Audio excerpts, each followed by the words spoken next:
Ladies and gentlemen, boys and girls, all you netball lovers, welcome to the Netball South Africa podcast. It's been a while and we are indeed back. TNL has kept us on our feet. It's been very exciting looking at what happened during Power Week 1. And you will understand why I am referring to Power Week 1 of the Telkom Netball League. We've got a phenomenal guest in studio today.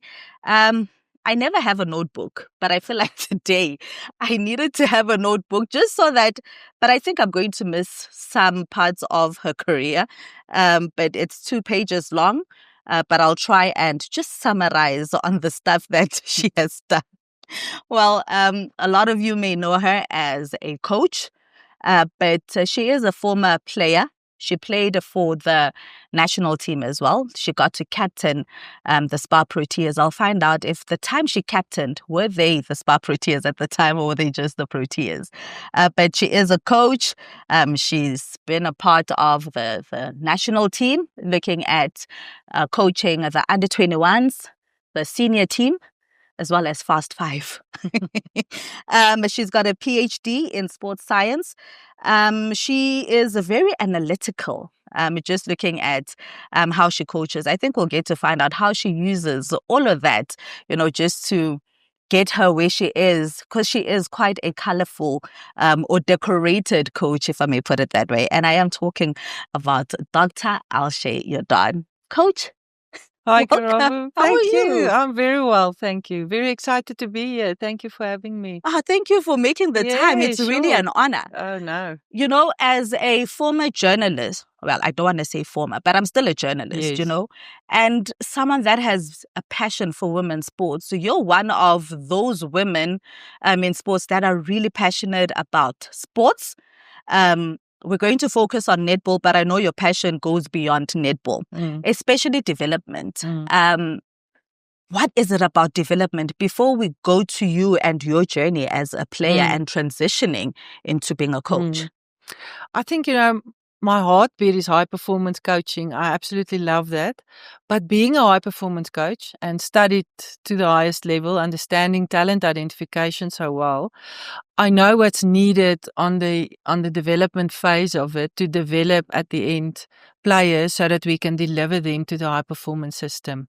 And without that, the high performance system will not be able to exist. And sometimes I think we misunderstand the pathways and how the pathways should run actually next to one another. And then at the time, you will switch lanes literally as a player, as a coach, as an administrator, whatever the case might be. But I often think we confuse the lanes and then we get caught up. And in that being caught up in we don't know which way to go, you can easily get stuck. But that's my love. And so as a job, I do development, and as a love and as passion, I coach at a high performance level. And it's been a privilege. They say if you do what you love, you don't work one day in your life. And that's been true for me. Yeah, I can tell with this list. Yes. I can definitely tell. Coach, let's take it back. You were 6 years old when you were introduced to the sport, and it was by chance. Am I correct? Yeah, it's actually a very funny story. My mom and dad's been in teaching, and my dad was a deputy principal, and we were in Lichtenburg, and they needed one player for the under 9B team. Those days there weren't mini netball, so we only started at under 9 level, and I was grade 1, and being a tall player, I didn't probably look grade 1. Yeah. And one day I was walking with my dad on this, at the school, and the teacher saw me and she says, "Come fill in a position." And I started off as a center when I was 6 for the under 9B team. I must still hold the record for the player that played under 9 the longest time, 3-4 years. At one stage, I actually approached my dad and said, "Listen, what are you doing? Are you cooking the ID book of this player? Why is she still stuck at under 9? Yeah. But yes, that's where I fell in love with it. I actually swam when I was young. I was a swimmer. I loved swimming, but I love team sport. I love the dynamics of that. And here I am still in team sports and still in netball. You mentioned you were a swimmer. being a part of individual sports, how did that come as an advantage in a team sport for you? Did it? Yes, I think to be in an individual sport, it's really tough because it's only you. You have to be very disciplined. You need to put in the hours on your own. Although you are with other swimmers, you are actually competing with them all the time. And the sacrifices is the same as within team sports. But I think that resilience, I learned that from swimming, and the hard work, and that if you want to make it, you need to make it. You need to do it for yourself, although you're in a team. And it's just easier when you share the load with your teammates. And that's why when I made the switch, it was a good switch. But now I love swimming. I still love till today swimming. If you ask me now, go run a kilometer or swim a kilometer, I still choose swimming. But I loved swimming. And I think I was right, that my build is great for a swimmer. I'm tall, and that helped also a lot. But at the end, netball was my choice. Yeah, no, it definitely is. Let's chat about your journey then, and how you made it as a national team player, getting that first cap. How was that? Was it a difficult journey for you? Oh, a journey like that is always filled with a lot of disappointments, but it's how you deal with that, and those disappointments make you stronger. My journey was, I never played SA schools. Funny enough, I made the trial group, and that day I'll never forget. That was probably my biggest disappointment, because I always made the provincial teams, and then I was selected to go trial for the SA schools team. And I always thought, if you want to be a Protea one day, this is the boxes you have to tick. And I didn't make that team, and my heart was broken, and I thought this is the end for me. And then I went to university, and to Potch University, Northwest, now Northwest, it was then Picker. And I went there on a small bursary because I wasn't a SA schools player. But I started working, and I was blessed with great coaching when I was at the university. And then I made the under-21 team. That was my first time I represented my country as an under-21 player. Went to Namibia. We played there in the Cooksa Games. And I was then named player of the tournament. And I think that just kick-started my whole career. Year after that, I was the first full-time student for Potch University to play for the Proteas. Wow. Oh, wow. And that was just such a moment, as a player, to earn the crown Protea, to wear that and know that you've earned it and you've mastered the skill of that sport, to be the best in that position. It was magical. And my first test was in England, in Manchester. I'll never forget that. So, that was a big highlight, and from there on, I worked really hard. There were some great players. So the youngsters come in, and you start on the bench, and the bench is never a good place to be, but you keep being motivated to work harder. And I've been in the team for a while, and then I think in 2002 I was named the captain, which was for me, it was very fulfilling to lead my country. What an honor, to a World Cup in Jamaica. It was just like a dream come true. But it didn't. It was tough those days. My mum fell very ill, and she was very sick. And it was that thing of, do I play or do I stay?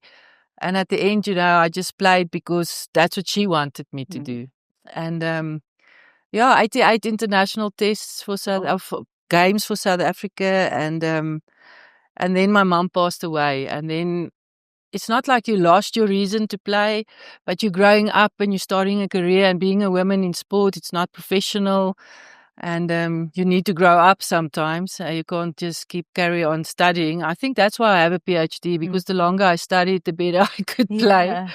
And then I stopped. But I look back on a playing career of absolute grace. I've never had big injuries, and made the best of friends. Lana Krieger was the vice captain when I was captain. We shared rooms. We're still friends up till today. She's still in netball. So at the end of the day, you remember your good friends. You forget the scores of all the tests, all the games, but you never forget the people that shared the journey with you. Oh, true. And it's not only players, parents and supporters, and coaches. I've had good coaches, good role models that I could learn from. How would you stay motivated? You mentioned how it's not nice, sitting on the bench, and there's a match, you're not in the starting lineup, and match continues, and you feel I can make a difference in that match, but you're not called up, you're not put in. How do you motivate yourself so that you get selected in your next match? Yeah, for me, it's always about a burning desire. At that day, if that coach don't prefer your play, then that's her choice. But that doesn't define me. And I always say that to people, netball is not who I am. Netball is just what I do. And you can never allow that to define who you as a person are. So you have to be happy for the players that's out there on court, support them the way that you would love them to support you. Although I don't think if you're a good bench player, then it's dangerous red lights flashing. Yeah. But you should be good for the team. You should never be happy to be on the bench. And that just, funny enough, for me, the resilience always was to work harder. That's the only thing that I knew to do, is to work harder and to prove my worth and to show what I can do when I do get the opportunity. So if you have that burning desire to do that, the work comes, and then the iron will to say, but you're not going to decide for me. I don't allow that circumstances define me. I try to live my life according to my values, and and then make my decisions according to that, and whatever comes my way. And if it doesn't, then that must also be God's will, that He's maybe protecting me from something, or He's preparing me for something bigger. And it's always not easy to do it and have that approach, but when you get older, you understand it even better. But I was blessed. I was really blessed with great support and people that kept motivating me to keep doing what I really love. Yeah, because you sound so like, if it's a situation, you're accepted and you look at the bigger picture, or you're a realistic person, where, it's not happening right now and it's the coach's choice, if they want to put me in or not. It says a lot about, the support structure as well, but self-motivation, what keeps you going? What kept you inspired at the time? As a player, I think I dream to play for your country. Because, like I say, as an athlete, that is the ultimate, to represent your country. Sadly, we're not an Olympic Games sport yet. Obviously, that's the ultimate, to go to Olympic Games. Our biggest next one, closer to doing it with other coaches, is a Commonwealth Games.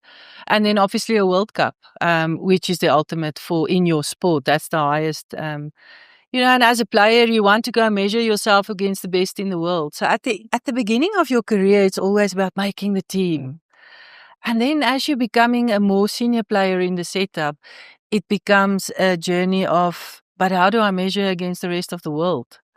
So there's always the next level, and that makes the pathway, or the path, very much a personal and an individual path, because in a team sport, you can only be as good as the players around you. But you can bring the best you to that team and to that situation. And I hope that's what I've done, as looking back over my career. That's that when I was there and I had the opportunity to make a difference or to contribute, I did that. What would you say is your greatest highlight when you think of your playing career? Oh, wow, that's tough, but I think ultimately the first time I represented my country, to put up that dress, to be in that dressing room and to put on that green and gold dress. It's something that if you haven't done it, you can't explain it to somebody. And then to walk out and then to stand there and sing the national anthem for the first time, who you represent, who you are. I always say, you play for the badge on your chest, and you play for the bib, the position, that's your job. But ultimately, your surname is on the back of your dress, and you play for your family. Oh man! So that's been absolutely fantastic. To be a captain at a World Cup, that's been great. And then my whole journey has actually been quite a highlight.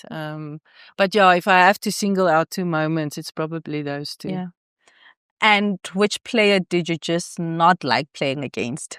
Oh, well, when I played, Liz Ellis was captain of Australia, goalkeeper. She was such a complete player. tough to play against. His skill was just next level. Then Wilhelmina Davu was playing from New Zealand. Oh, she was a block of a human and fast and strong. Man.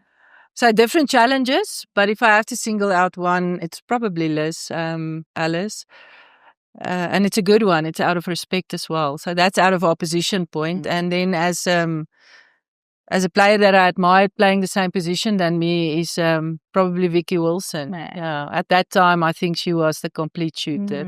Although I was a goal attack, but I love the circle and what she's done in a circle, what she managed to do in a circle was just magic. Sure. And you then deciding, I'm just hanging up my bib now. Was it a difficult decision for you to make, or was it a process that built up and you were at peace when you made that decision? Funny enough, I always knew that I'm just going to know when it's time to go. Okay. I just knew it. I didn't know how it's going to be and how it's going to happen. It probably happened too early. I could have still played. But it actually happened in a very funny way. I studied and I started working and you become a professional. I study sports. I understand sports better. Now you deal with different levels of coaches and, then coaches can sometimes, make remarks and then you think, seriously, did she just say that? And then I knew, listen, if that's the point that I'm coming as a player now to start thinking more than a coach. And then one day it was at a national championship. I'll never forget it. I woke up and I knew it's done. I just had that feeling that it's time. It's time for me to go. And I actually found my brother. I said, listen, I'm going to withdraw from the team. You must come and fetch me. Are you serious? Yeah, my mom just passed away. So I was probably also not emotionally in the best place to be. And I always promised myself, once I walk away as a player, I'm never going to play again. I don't want to be called into a Legends team or don't invite me. You've never participated in those? Since that day when I found my brother and say, come fetch me, I'm done. I've never put back a foot on a netball court. What? I shoot. I love to shoot. I have shooting competitions with my players. By the way, I still beat them. Nice. So I shoot, but I've never played the game ever again. And that was just a promise I made to myself because I want to remember it. When I would play the game, when I was truly on top of my game, I was fit and I could do the things. I never want to play now and feel like a fool, because the game has evolved so much. Yeah. And I think I live my passion through coaching now. I don't need to play because I coach. So are you one of those coaches that never get that feeling of, hey, I can do it myself, because coaches sometimes feel like, I wish I can just go in and just show the girls how to do it. Yeah, no, I don't do that. I will sometimes in the circle get in there and tell a shooter, turn your body like this or do that, but I never show. I don't believe in that. And I also don't believe in you should do it like I did it. I hate that. I hated that as a player. And I hated it when a coach got in there and tried to show and then it looks like, seriously, is this what you want me to do? So it's funny, you just happened as a coach. And it's probably stuff that I carries over from a player. But no, I try not to do that because I can't. I can't do what these young players these days do. And like I say, the game is powerful now and the players are fit and strong and no, I won't. I respect the athletes that I work with too much that I will get on that court. So you being a former player, you're more understanding on what your players go through or might be going through from your experience as well as a player. So when they come up with certain aspects of the game, you understand where they come from. I would like to think so. I also know, I told them the other day, I know all their tricks. I've been there. I don't know why it is. Defenders, their shoelaces always goes loose. When the training gets tough, they tired. Coach, I need to tie my shoelaces. We all know they're just resting, But anyway, so I like to know that. But I also think you can't lead a team where you yourself haven't been. I'm a firm believer of that. And being able as a player to play in the ultimate team, which is the SPAR Proteas, and I've put on that dress, and I respect that dress so much. I love that team with all my heart because I represented that team. You understand when a player sits in a change room and they have to put on their dress. You understand what it means. And you understand it on a deeper level. It's something that people can't teach you or to talk you through it, because you have to put it on and then realize the magnitude of the responsibility when you walk out on this court. People use the words, "Oh, you're representing the nation." You know, that's really cheap talk if you haven't done it. But it's really true. You represent the dreams of every young little girl who watch you play. That's a massive responsibility. And as a coach now, I believe being able to be a former captain and a former SPAR Protea, I do understand that. And I share that passion with players, and I see that passion in players. It's it's like a worm that eats on your stomach. You just want to get better and more, you know. It's like a drug, I think. That's how it must be when you are drugged. But yes, I think that makes me a better coach. Let's talk about the transition now. You made the decision. How long did it take you then to find, a team to coach? I was actually very quickly absorbed. I started my coaching career coaching for Ekurhuleni because I was working in Boksburg at a school. And I started coaching the under-21 teams of Ekurhuleni. And I am so grateful that I started there because I had to coach. I was not, we didn't have the luxury, and Ekurhuleni still don't have the luxury of having a tertiary institution feeding quality players into a system. So you have to deal with players that comes from the community. And you have to be able to coach. You actually have to be able to have the skill to work with these players, to develop them and make them better. And if I look back on my career, there was times and I thought, I know I have so much talent as a coach, but you also need material to work with. And then I watched coaches coaching these teams with all these talents. And then I thought, I wonder what I would do if I have a team with so much talent, you know. But I'm so happy that I started there because it forced me to become a student of the game. I started to study the game more. I understood it as a player, but now I'm a coach. So I had to make a study of the game and I become a true student of the game. And up till today, that's what I still am. I study and I consider myself as a student of the game, and you will never fully understand it. But I do invest a lot in my own development as a coach. And it all started, my journey started at Ekurhuleni, and I've been there for a couple of 2 or 3 years, and I actually won my first gold medal under 21s with the Ekurhuleni team. So it's been a fantastic journey. How hard is it to work with players that, like you say, they're not from a university or high performance center? How difficult is that? Because there at first you're just looking at if the talent is there, and then you work with the player. I don't want to say I'm arrogant like that, but I trust myself that I can coach. Yeah. And I often say you don't need all this fancy stuff. If you have the will and you have the hunger and you have the openness to be coached and learn, and if you have a good coach, you can work with anybody, even with limited resources, but you have to work. It takes a lot of hard work. Yes, our high performance system is fantastic, and it's much better, and it makes it so much easier as a coach. You have so much support. But ultimately, if you strip it down, netball is about passing, catching, and movement. And if you can coach those 3 things, you can be anywhere. And you just need a ball and a flat surface, and there you can go. How does having a PhD in sports science just puts you at an even better advantage as a coach? I think it helped me to study, to understand how to really be analytical about stuff, because doing a PhD, you know a lot about a little bit of information.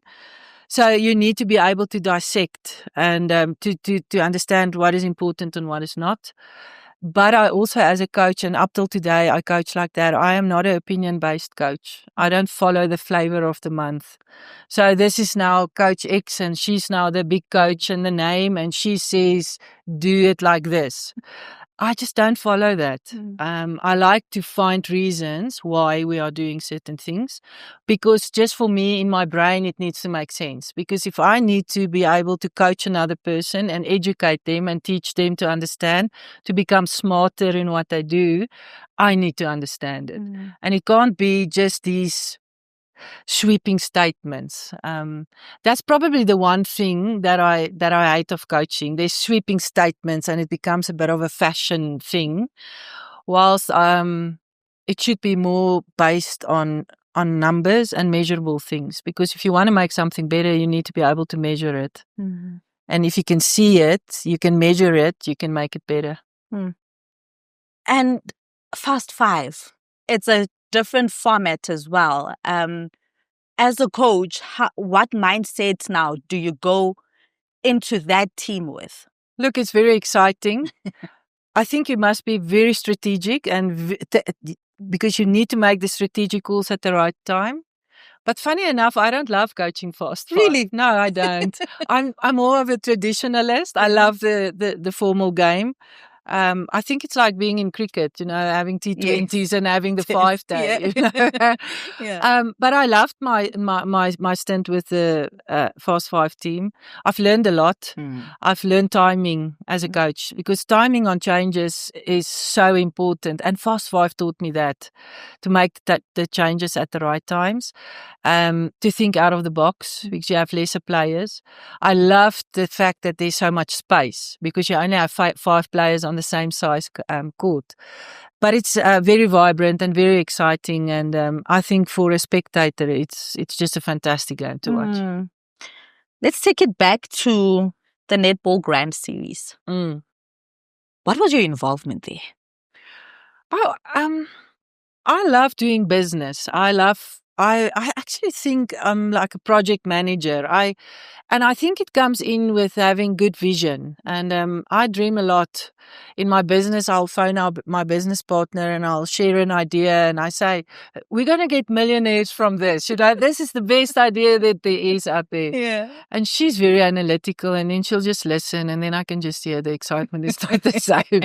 And then I thought maybe I should spend more time on this idea.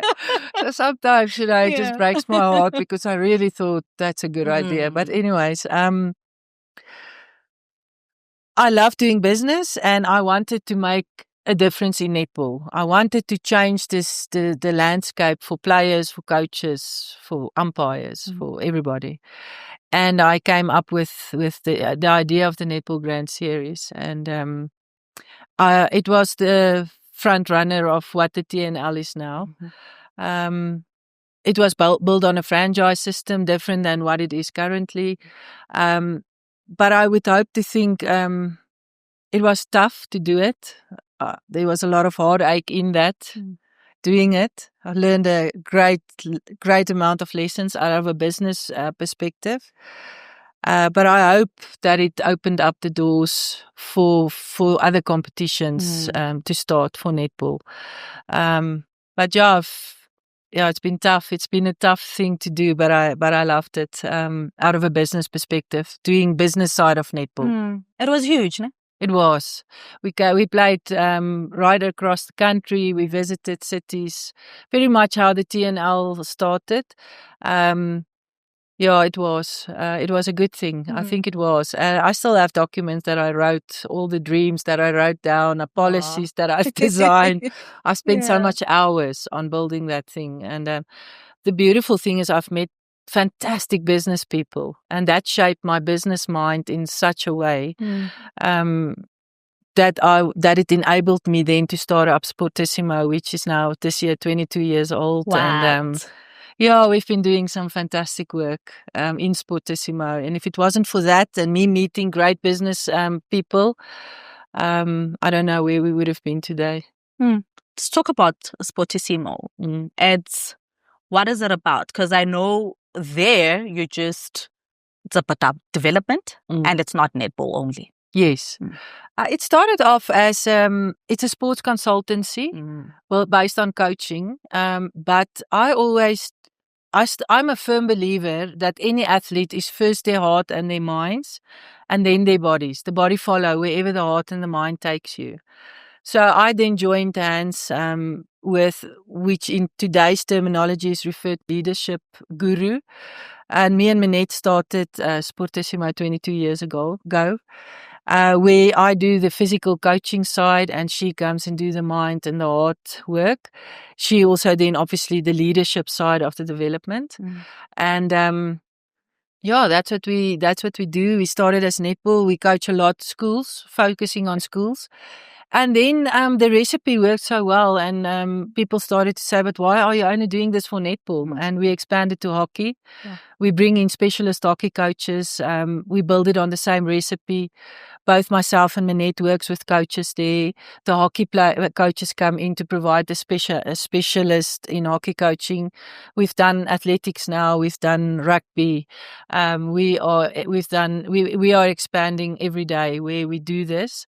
And then about 3 years ago, we started a product which we called All About Coaches. So we've done All About Coaches netball, All About Coaches minis, hockey, rugby, where we empower coaches, where I think there's a huge, huge need for. I know when I was a young coach, you wanted to learn from somebody and you want to go somewhere. There was just nowhere to go. And still even today, it's so tough to find resources to help you as a coach. And that's now where our focus is very much now on that journey. I then was invited last year. Pep actually approached us, and I wrote a manual for mini netball, and I actually built a platform, a video and a platform where coaches can now get access to find drills only on minis for now. The dream is to expand it. So maybe between 3 and 4 in the mornings, I'll start doing that. But the lovely thing about the minis is, for me, being high performance, knowing what a high performance player needs, now to work with the minis and make sure that you build in the correct things. Oh, it's been such a fulfilling journey. And what really excites me about this is that Pep recognized the need to invest in coaches. Yeah, we never invest in coaches, although coaches is your long-term investment. They are the ones that's staying and working with players. Players will always come and go. Yeah. But the coaches are the ones that's staying there, and they're actually the spine of the team. And I think they've got something special. And what I like about it, nobody even talk about mini netball. Yeah. Nobody think about the mini coaches. You know, we put either the coaches that's at the end of their career there, or the young ones who's just starting, and now they're investing in them. And I think it's fantastic. Yeah, I think it's a really great initiative that you've started, because you know that it's quality coaching from a young age. Yes. You know, so when the kids start adapting to the style of play, they already started from a young age, and they're not developing when they're much older. 100%. And you know, as it goes, gross motor development can only happen up till a certain age. And that is about at 11, you almost lose your ability to learn new gross motor skills. So if it goes wrong there, you are actually set up to fail. Yeah, true. So that is such an important age group to work with. Yeah, and it's been fun. It's been really fun with them. I can tell it's written all over your face. Yes. I feel like you've got more than 24 hours in a day. How do you do it? You just mentioned 3 or 4 a.m. and some of us are really fast asleep at that time. Yeah, no, I'm joking about I love sleeping, don't worry. You know, I don't know. It's like I really enjoy what I'm doing. I love what I'm doing, and I get my energy from people. I love people. I love the interaction with people. I love netball. I really do. I care for the game a great deal, and it's important for me that the people that gets in touch with me sees the game for how great it is through my eyes. I'll always be the naive young player who wants to play and represent my country and wants the best for the game. And when I coach and when I walk out now at the TNL with the Fireballs, I always think about, and I watch those players warm up, the first thing that goes through my mind is how many coaches played a part in their journey to bring them up to this level. And I feel that responsibility to continue their work and to do good to them as well. It's almost like at the end of a matric exam, you say, oh, they've got so many distinctions and these were the teachers. But nobody ever says this was the grade 1 teacher who taught this player how to write and read. Or player, learner. And for me, it's the same. I think we often miss the great roles that great humans play in the development path of people. Even in my own story, there's so many. I've been blessed with so many great role models in my life, and I think I find my energy in that. And I love being busy. I hated to sit at home and have nothing to do. And like I said, Sportissimo feels me a lot. I love what I do there to give back, to work and to share my knowledge, because I don't think knowledge is something that you should keep for yourself. I think you should share it with the world if you have it. If the world wants it, then you can share it. And my true passion is high performance coaching. I love that. And to be involved in high performance coaching, I actually feel that where I'm now, I'm actually quite comfortable in my skin as a coach. You learn. You have to learn what it is that you want, what it is that you look for. And then you get comfortable in your decision making, because you spend a lot of hours on that hot seat. Yeah. And it prepares you for where I'm now. And I think I'm now entering my best years as a coach. I feel like that. I feel confident in myself. I'm excited about the journey, and it's just grace, the grace of God. I've been sick, really ill in 2019. Yeah. I've been in hospital for months. I had 2 major surgeries. Sure. And once something like that happened to you, you realize, but it's like this, then life changes. And I promised myself then, if I do get a second chance, which I did, God gave me a second chance, I will live it to the fullest. And I'm trying. Well, I'm sure there was something He still wants me to do, and that's why He healed me and gave me the doctors that could heal me. And it's been great. No, Coach, we're grateful, that you're still here, because we are seeing a difference in the growth of netball, looking at, how you're just so impactful in a player's life. For example, just looking at the past 3 years with Wits, Wits has Varsity Cup. They've been, a team to look out for. Let's chat about, how you worked with Wits. It wasn't that powerful before, and you came in and things have just taken a different turn. Yeah, I think I entered at a time in my career where I don't coach anymore for positions. If you don't take me, I think it's your loss. That's just my approach at the moment. Yeah. And then I took on the Wits job, because that's the challenge now, is to say they've started with netball and Marguerite Roetman before me. She did some good work there, and she asked me, will I continue with what she's done? And we started a whole high performance program. Venolia, that's now manager of the Proteas, we work so well together. And we qualified for Varsity Cup. And I'm now with a squad where 4 of my players is in the SA under 21 squad. And as a coach, to accomplish that in 3 years, the players are working hard. They bought into the idea of Wits. It's a small program. We're never going to have the numbers that the major universities have. Our program just don't have the funding for that. But we are dynamite, and we're agile, and we can move. And that excites me a lot. It's a big year for the under-21s. You've played for the under-21s. You coached the under-21s. Unfortunately, you could not, lead them as a coach to the Africa qualifiers. But it's a big year, and I know you're passionate about development. How are we doing, just looking at the under-21s as they're preparing for Gibraltar? They're competing in the TNL. You got to play against them. Yes. How was that? Yeah, I think when I coached the under-21s, COVID happened. That was probably one of the toughest things I've ever had to do, is walk into a change room to tell a group of players, listen, we're not going to a World Cup. It was heartbreaking, the tears, and I flew in Manette and said, "Come, you have to come and help me. We need to do something to these girls." They were 10 babies in my eyes.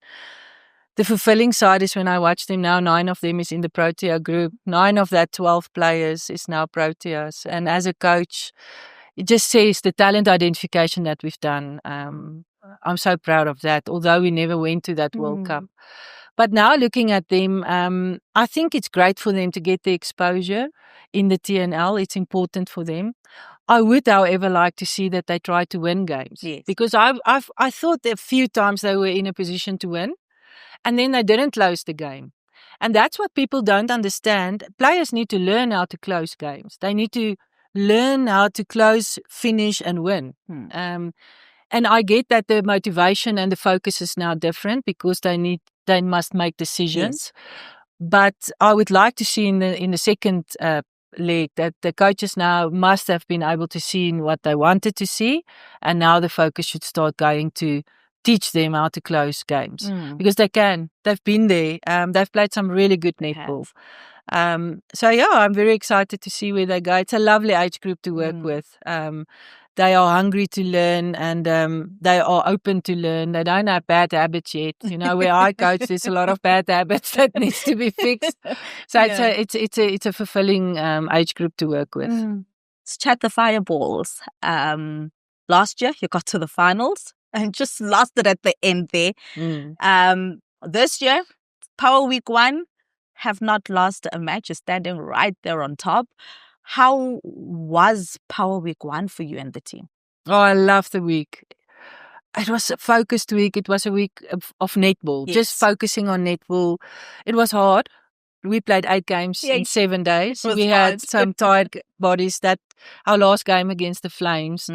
I thought at one stage, I told Bunga, I don't think they have it in their legs to play another 15 when it came to that last 15. But for us, it was all about us. It was focusing on our units and on our combinations and to figure that out. For us as coaches to see who can start, who can swap in, who's the impact players, who's our bomb squad, if you want to call it like that. Which players open us that gives us that abilities. Second Power Week now, obviously you're flying blind going into the first Power Week. Now we have footage. Now we know what we're up against. And now the focus will shift a little bit from only us also to preparing who we're up against. But Power Week 1 is important that you have a good lock position because it releases a lot of pressure going into the second Power Week for a semi-final spot. But it's only Power Week 1 and it's only about that. So we don't get ahead of ourselves. And like you say, I mean, we've topped the lock since 2022. 23 we topped the lock, 24 we topped the lock, and 23 and 24 we came short in the semi-final by 1 and 2 goals with reasons that I can explain, and it makes sense now. But this hindsight is a perfect science, and hopefully now in year 3 we will get it right. You don't enter this competition not to win it, but we don't even look at the championship at this stage. We're just taking it game for game, working really hard. We had a tough training last night, figuring things out. I loved it. I started with this group in 22 when they were babies, Sammy, Talay. I told them last night they were all first years. And now they're the seniors in the team. And it's really great to see how they're fulfilling those leadership roles and how they're becoming really, really in charge of their units. And it's great to see their growth. And as a coach, there's nothing more fulfilling than that. So I love the journey. Bongi joined me this year on the bench. I loved it. We had our connection is deeper than just netball. We've had a fantastic captain-player relationship when she was our captain. And now to carry it over into a coaching environment is fantastic. And the reason why it works so well is that our values align and we coach according to that. Obviously, she's got a lot of knowledge and a lot of experience, and she's a good coach. She still has lots to learn. And that's, I think, what I respect about her so much is that she defines her own journey and she wants her coaching journey to be her coaching journey. And I love the fact that she's ticking the boxes, learning, spending time on the hot seats. And I hope in this journey of hers, as when she was a player, that I can contribute and add value to her, because she will become one of the best coaches that we deliver one day. When she's ready, and when she's ready to take on the next step in her coaching career, I'll be the one supporting her first. We love when, women are supporting one another and when it's genuine. It's just so beautiful. There was an introduction of the super shot in this year's TNL. It's bringing some excitement. People are following it. And Sammy is actually on top there with those 9 super shots. How do you feel about that introduction? I know that sometimes when you look at Fast Five or watch Fast Five, you're like, we can see that, there's that missing element that we don't play Fast Five at home. But this introduction of the super shot, what are your thoughts on it? Oh, I think it's exciting. I think it's good for the game. I think it's good for the competition. I would, however, like to see that it goes to both teams in every quarter, because then it becomes a coaching tool. I love coaching tools that I can use. 2 minutes is great to have, but we haven't seen the 2 minute played such a big role in the outcome of games. In our last game, when Sammy shot that 4, it managed for us to close that gap. Yes. So that was probably in our journeys thus far the only game that it really played a big part. But if it can become both quarters to both teams 2 minutes, then it becomes a different story, because you will see new energy, you will see urgency. Only criticism I have against it, but I think it's fantastic. And for us with Sammy, and we've got Luanay can take those shots as well. I mean, Tsiki's been shooting. Yes. I told her, listen, you're on the edge there of that. And to get these shooters to man up and to take that responsibility. But what I love about Sammy being on top of the lock is that she is the senior partner in that circle. And that she's taking those shots and she's leading by example. And that's what you want from your senior players. And when she shot that 4, it was special. Yeah. The Fireballs are one of the favorites. Building up to Power Week 2, what would you like to say to the supporters? For example, I saw Genevieve actually left Joburg and came to Sun City to support the Fireballs. So there's huge support. What would you like to say to those fans? Well, first of all, one of the fans actually sent me a message to say that if you want to be a Fireball supporter, you have to have a medical aid because it's dangerous for your health.